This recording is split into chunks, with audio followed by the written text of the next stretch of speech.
किसने किसने ज्वाइन किया है? Good morning Ishrar, good morning. तो अब आपने लक्ष्य बैच ही किया है या अब आप रेगुलर हो अभी इसी बैच में? तब तक कुछ और ज्वाइन कर देते हैं, फिर हम लोग स्टार्ट करते हैं। तब तक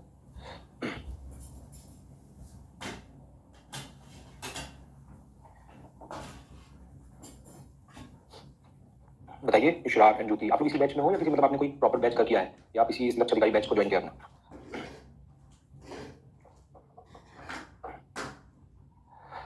चलिए, तो हम लोग जो आज लास्ट क्लास हुई होगी इस अपने बैच में, वो तो इंडस वैली सिविलाइजेशन आप लोगों ने कर की होगी इससे पहले।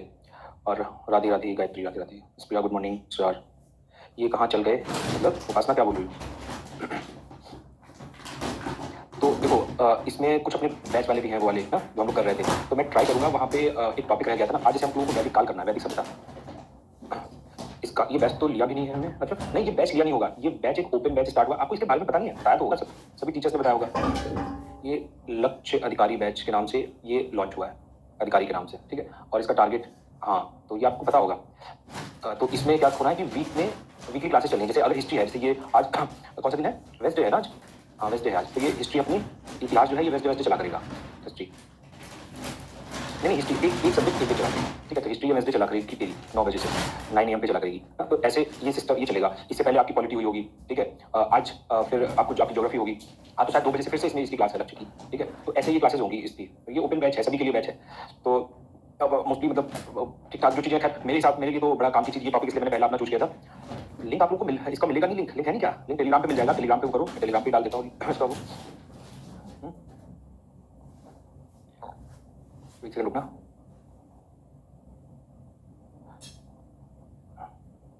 अभी ऐसे तो लिंक अब नहीं जाएगा, वरना अगर शुरुआत में मैंने वो किया था तब लिंक इसका चला जाता। चलो कोई नहीं, हम लोग करते क्या है पहले एटलीस्ट स्टार्ट कर लेते हैं अपना, ठीक है। फिर उसके बाद में मैं लिंक और ये चीज़ें आपको बताता हूँ, टेलीग्राम आईडी ये सब बताता हूँ। क्योंकि आज मैंने प्लान ये किया था, जैसे कुछ लोग उस बैच के लिए हो, तो हम लोग मैंने प्लान किया था कि वैदिक सभ्यता के साथ साथ में वैदिक साहित्य भी कर लेंगे पूरा, वैदिक साहित्य। क्योंकि इसके बाद तुरंत बाद तो कोई मेरे साथ में प्लस पार्टी तुरंत बाद में कोई क्लास नहीं होती, तो लिटरेचर वाला पोर्शन कर सकते हैं, भले थोड़ा सा क्लास आधे घंटे लंबी हो जाए, ठीक है लास्ट में, लेकिन वो हम लोग काम कर लेंगे इस सभ्यता के साथ साथ में, ठीक है। तो स्टार्ट करते हैं वैदिक सभ्यता के बारे में कि वैदिक सिविलाइजेशन जो है ये बहुत काम की सभ्यता है। इससे पहले जिन लोगों ने, जैसे आपने इसी बैच में पढ़ा होगा, पहली वाली क्लास मैंने नहीं ली थी, तो आप लोगों ने इंडस वैली सिविलाइजेशन पढ़ी होगी, हड़प्पा की सभ्यता। इंडस वैली के बाद में आती है ये वैदिक सभ्यता। आर्य लोग आ गए यहाँ पर और उन लोगों ने ये सब सिविलाइजेशन विकसित की। उस टाइम वेद लिखा गया, इसलिए इसको वैदिक सभ्यता कहते हैं। इसको आर्य लोगों ने बनाया था इस सभ्यता को, ये हमें पढ़ना है। अच्छा इंडस वैली के पीछे भी अगर आप चले जाओगे तो फिर ताम्रकाल मिलता है, जो तांबे वाला युग होता है, ताम्र पाषाण उसको बोलते हैं, तांबे का युग कैलकोलिथिक। उसके भी पीछे चले जाओगे तो क्या मिलता है? स्टोन एज मिलता है, पाषाण काल मिलता है। तो एंशिएंट पाषाण काल ये वाला, तो एंशिएंट वाला मतलब ऐसे फ्लो चलता है, पाषाण के बाद ताम्र पाषाण, फिर इंडस वैली हड़प्पा जिसको बोलते हैं हम लोग, हड़प्पा की सभ्यता, और फिर ये वैदिक सभ्यता। ये तो बड़े टॉपिक हैं, ये वाली है एंशिएंट हिस्ट्री। जब आपको करनी है तो इन दो टॉपिक पे बहुत ध्यान रखना पड़ता है, इन दोनों, उनमें तो कुछ है नहीं, दो चार पॉइंट है बस। तो हड़प्पा एक बड़ा टॉपिक होता है, वो आपने पिछली क्लास में पढ़ा होगा, और ये वैदिक सिविलाइजेशन हम लोग इसमें पढ़ रहे हैं। ये सिविलाइजेशन बनी 1500 से 600 ईस्वी पूर्व,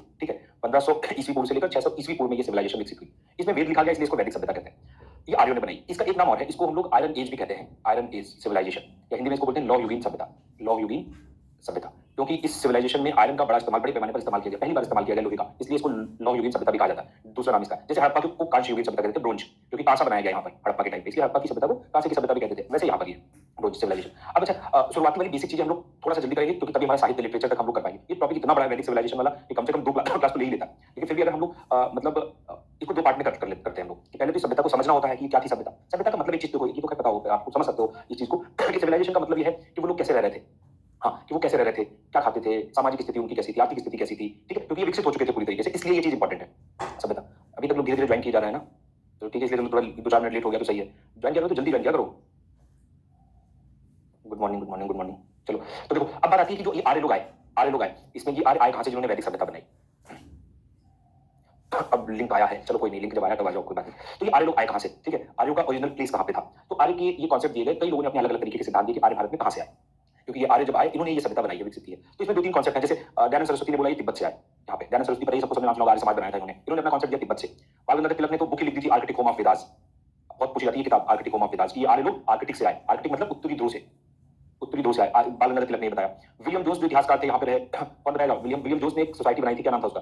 विलियम जोन्स ने बताया कि ये यूरोप से आए आर्य लोग, ठीक है। तो ऐसे कई थ्योरीज है, लेकिन ये सब थ्योरी ज्यादा रिलायबल नहीं है, विश्वसनीय नहीं है। इन लोगों ने जो बताया, बात बताई, वो ज्यादा मान्य नहीं है, लोग मानते नहीं है, क्योंकि बहुत अच्छे साक्ष्य वो नहीं दे पाए अपनी थ्योरी को प्रूव करने के। अच्छा ऐसे थोड़ी ना मान ली जाएगी, मैं कह दूं कि भाई यहाँ से आ गए, नेपाल से आ गए या भूटान से आ गए, बात मान ली जाए, आपको कुछ साक्ष्य देने पड़ेंगे।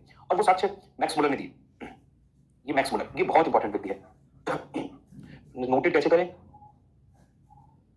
कोई नहीं बता रहा। नोट्स मतलब आपको ये पीडीएफ फॉर्म में मिल जाएगा ना आपको, इस क्लास में आपको पीडीएफ डाउनलोड कर सकते हो आप। तो आप अभी वही चीज नोट करो जो आपको कुछ थोड़ा काम की लग, ज्यादा काम की लग रही हो, कोई फैक्चुअल पॉइंट हो, आप नोट कर लो, जो मैं बोल रहा हूँ लिख नहीं रहा हूँ, वरना आपको पीडीएफ फॉर्म में आप डाउनलोड कर सकते हो उस चीज को।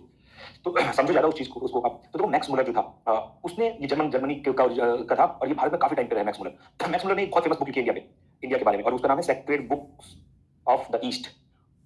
ईस्ट मतलब भारत पूरब में पड़ता है ना, तो पूरब की जो पवित्र किताबें हैं उन पर लिखी है मैक्स मुलर ने। ये बुक का नाम है मैक्स मुलर की, बहुत पूछा, ये दोनों मैंने दो बुक इसी में लिख दी है, आर्किटिकोमा वेदा बालगंगाधर तिलक की sacred book of the east, Max Muller की किताब। अच्छा, मैक्स मुलर ने ये बोला कि आर्य यहाँ पर सेंट्रल एशिया से आए, मध्य एशिया से। कहाँ से आए? मध्य एशिया से आर्य लोग आए। मध्य एशिया कहाँ पर है? मध्य एशिया जो आज का रूस के नीचे वाला हिस्सा है ना, ये बोला जाता है कि स्टेपी घास के, ये ज्योग्राफी में पढ़ा होगा आपने, स्टेपी घास के मैदान, ये रूस में है साइबेरिया। स्टेपी घास के मैदान, ये मैदान, स्टेपी घास के मैदान ये रूस में मध्य एशिया में। तो कहा जाता है कि आर्य लोग जो थे ये स्टेपी घास मैदान के चरवाहे थे, ठीक है।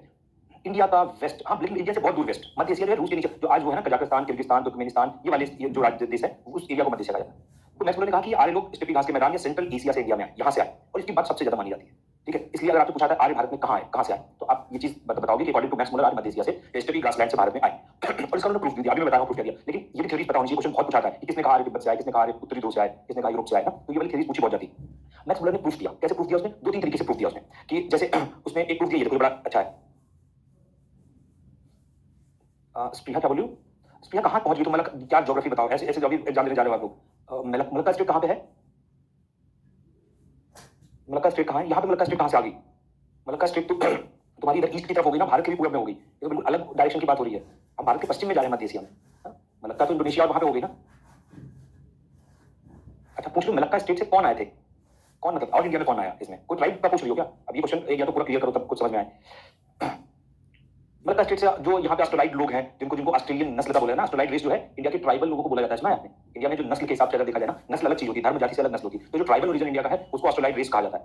तो जो ट्राइबल लोग होंगे तो वो इस स्टेट इधर से आएंगे, ऑस्ट्रेलिया भारत के पूरब में है। तो ज्योग्राफी का, आप ज्योग्राफी से ही अगर आप करोगे तभी आप उसको क्लियर हो जाएगा। हाँ जनजाति उससे आ जाएंगे, मलक्का जलसंधि। हाँ चलो, तो मैं बता क्या था कि मैक्स मुलर ने कैसे प्रूफ किया कि ये आर्य मध्य एशिया में से आए हैं। इसने जो पारसी लोगों का जो धर्म ग्रंथ है जनदवेस्ता, ये पारसियों का धर्म ग्रंथ है, पारसी लोग जो है, ठीक है। पारसी लोग भारत में बहुत है, इनका मेन प्रमुख ग्रंथ है जनदवेस्ता। पारसी वहीं पे धर्म जो है ईरान के आसपास में ही विकसित हुआ था, इसलिए तो पारसी कहते थे, रिलीजन। तो इस धर्म ग्रंथ में और वेदों में बहुत समानता है। वेदों में बहुत से ऐसे नाम हैं, ऋग्वेद में ऐसे बहुत से नाम हैं जो पुराना वेद लिखा गया, ठीक है।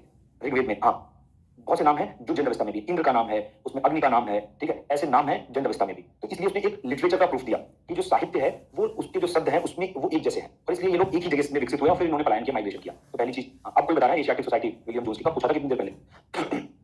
तो जनदवेस्ता ये बता दिया गया किसने आया। अच्छा उसके बाद में उसके दो शिलालेख मिले हैं, ये देखो, एक कसाई शिलालेख है, ठीक है, और दूसरा है मितन्नी शिलालेख। कसाई शिलालेख तो इराक से मिला, मितन्नी ये सीरिया से मिला है। ये ज्यादा लिख के यहाँ पे हटा देता हूँ, लिख देता हूँ सीरिया से। आज का जो सीरिया है, कसाई के इराक से, इराक, ठीक है। और इसमें भी आर्यों के जो शब्द थे, जो प्राचीन शब्द ऋग्वेद में मिलते हैं, वो उन शिलालेखों में मिलते हैं हमें, इसलिए ये बात मैक्स मुलर ने प्रूफ की। अच्छा अब हम लोग बहुत से जानते हैं कि इवन उस मध्य एशिया से जो शब्द निकले, इंग्लिश वाले शब्द, वो इंग्लिश और हिंदी, अभी आप देखो इंग्लिश और संस्कृत के वर्ड कॉमन आपको मिल जाते हैं, पुराने शब्द। देखो कहानी डायलॉग सुनोगे सबने, त्रिकोणमिति, ट्रिग्नोमेट्री बना, भ्रातृ ब्रदर बना, मातृ मदर बना ना। तो ऐसे कंपैरेटिव एनालिसिस जो कि मैक्स मुलर ने वो बहुत काम की, उससे उसने प्रूफ किया कि ये लोग मध्य एशिया से, सेंट्रल एशिया से, ठीक है। तो ये याद रखना कि मतलब ये तो उदाहरण है, अगर आपसे पूछ लिया जाए, ये हालांकि मेंस का क्वेश्चन ज्यादा अच्छा बनता है कि मैं आप उसकी थ्योरीज, आप उसकी एक्सप्लेनेशन बताइए कि आर्य सेंट्रल एशिया से आए, तो आपको ये चीज 4-5 चीजें बतानी पड़ेगी। कसाई शिलालेख, मितन्नी शिलालेख, जनदवेस्ता, एक ऐसे ही बोगस कोई शिलालेख है, वो भी लिख देता हूं मैं, बोगस कोई शिलालेख, तुर्की वाला हिस्सा। आज का जो है तुर्की है, तुर्की है जिसको बोलते हैं, तुर्की तो नहीं लिखना चाहिए, तुर्की, तुर्की है। हाँ बोगस कोई शिलालेख, ये पूछे जाते हैं, ये तीनों शिलालेख बहुत काम के, कसाई शिलालेख, मितन्नी शिलालेख, बोगस कोई शिलालेख। शिलालेख तो सबको पता है पत्थर पे लिखा देते थे, तो उसके शब्दों में और वैदिक शब्दों में समानता के आधार पर ये मैक्स मुलर ने बोला कि मध्य एशिया से है। हाँ कोई नहीं, ये भी याद कर लेना, ठीक है। तो इतना हो गया, मतलब 20 मिनट बाद ज्वाइन किए जा रहे हैं सब, आधी चीज चली जाती है। चलो अच्छा, अब जो नहीं शिलालेख अभिलेख में कोई अंतर नहीं है, ठीक है। बस ये बोल जाता है शिलालेख पूरी पत्थर का एक पिलर ही है, अभिलेख मतलब कोई दीवार पे भी लिखवा दिया गया इंस्क्रिप्शन, बात कोई खास अंतर नहीं है उसमें। शब्द का इस्तेमाल अगर बिल्कुल सही किया जाए तो अभिलेख उसको बोलते हैं जो किसी दीवारों पर लिखाया जाए। अरे तो नोटिफिकेशन नहीं आता आया तो जैसे आप लोगों को वो तो पता रहता होगा, नहीं पता कल नेक्स्ट डे वाला शेड्यूल क्या है, ये पता नहीं चल पाता ऐप में, आपको आता तो होगा ये चीज कि नेक्स्ट डे कौन सी क्लास है या उसके नेक्स्ट डे कौन सी क्लासेस है, ये देखते नहीं हो कि नेक्स्ट डे बाद में जाए जो नोटिफिकेशन आएगा तभी देखेंगे आप। तो पहले से ये तो आपने देखने वाले का होता है कि मैं देखिए अपना बेटो की कौन सी क्लास अटेंड करनी, कौन सी नहीं करनी। हाँ मैं चलो मैं देखूंगा, मैं लिंक के, मैं टेक्नोलॉजी में मैं खुद पता नहीं क्या भूल जाता हूँ कहाँ से लिंक शेयर, अभी मैं देख रहा था मिलेगी लिंक, मैं देखता हूँ, पूछता हूँ कैसे लिंक शेयर होगा इसको, क्योंकि वो तो लिंक खुद शेयर कर देते होंगे। चलो अच्छा मुझे लगता है यही हो जाएगा, वैदिक साहित्य फिर 2 घंटे की क्लास होगी जाके, तब वैदिक लिटरेचर पूरा होगा। देखो जब आर्य लोग, ये देखो आए उधर से, ये आर्य आ रहे हैं, तो ये जब यहाँ पर बसे जिस एरिया में, जो एरिया सिंधु और उस नदी के आसपास है, ये एरिया कहलाया आर्यवर्त, आर्यवर्त एरिया कहलाया, इसलिए भारत का पुराना नाम आर्यवर्त कहा जाता है। अच्छा ये आर्यवर्त को ही सप्त सिंधु कहते हैं, ये 7 नदियों वाला एरिया। 7 नदियां आपको जरूर पता होनी चाहिए, एक तो सिंधु नदी है, इंडस, और सिंधु की 5 सहायक नदियां हैं, झेलम, चिनाब, रावी, ब्यास, सतलज, ये तो सबको पता होंगी। ये 6 हो गए टोटल ना, सिंधु और उसकी 5 सहायक नदियां, और साथ में एक नदी और थी जिसको कहा जाता था सरस्वती, सरस्वती। और सरस्वती के बारे में क्वेश्चन पूछा था कि सरस्वती, हाँ इसने बता दिया, घग्गर और हकरा ये दो नदियां थी, अब नहीं है, ये सूख गई नदियां, प्राचीन काल में कभी हुई होंगी। इन दो नदियों को इतिहासकार ये मानते हैं कि यही सरस्वती थी। हाँ यही सरस्वती, तो ये क्वेश्चन पूछा